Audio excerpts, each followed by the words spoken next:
Welcome back to my garden. In this video we're going to be looking at the Ryobi 1 Plus Strimmer. I'm going to get it out of its box, I'm going to assemble it for you, show you how easy it is. We're going to run through it now and then I'll show you in action. This seems pretty straightforward to put together. Got a couple of screws to keep the base on. This guy's just clipped together. There you go. And then we screw the cover on here. Really easy. Line it up and screw it in.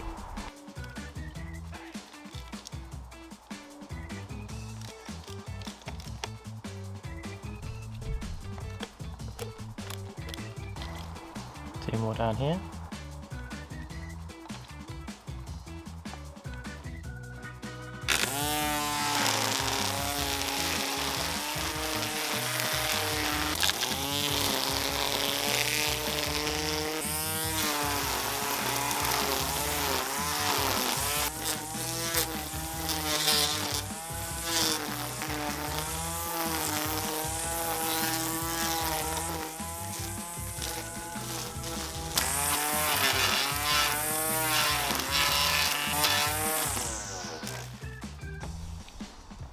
So that's made short work of the edges around my garden. If the line snaps off, there's a quick release mechanism, and this button here, and if you press it, it lets a little bit more line out each time, and then there's a little blade there that will cut it off to length if it's too long.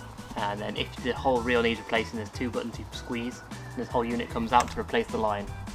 Battery wise, it's done about 40 meters of edging today, and this 4 amp hour battery, if I press the button on it, it's still full, so it's got 4 bars still.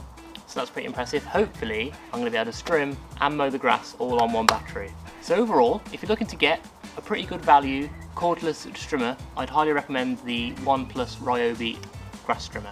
Also, if you've already got Ryobi tools like the drills or the lawnmower, no brainer because it uses the same battery, and that's where the real cost is. I got this in a pack with the lawnmower for £190, but it can be bought on its own for around the £60–70 mark. I'll put some links in the description to where you can buy it. If you found this video useful, please hit subscribe to be notified of my latest videos. Also check out the video of the matching lawnmower, I'll put it up here, and I'll see you in the next one.